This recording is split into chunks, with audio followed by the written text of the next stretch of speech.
हा नाकापेक्षा मोती जड. देवाची कधी नारळात बांधली. भिंतीला कान असतात.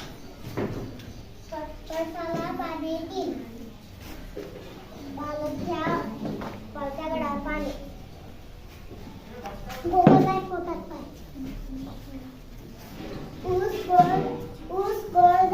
ऊस गोड असेल म्हणून मुळासकट खाऊ नये. थेंबे थेंबे तळे साचे. चला पुढे माळ बाजूला कर. त्या बियात नागोबा. मांजराच्या गळ्यात घंटा बांधणे. हाताच्या काकणाला आरसा कशाला. एका माळीचे मणी.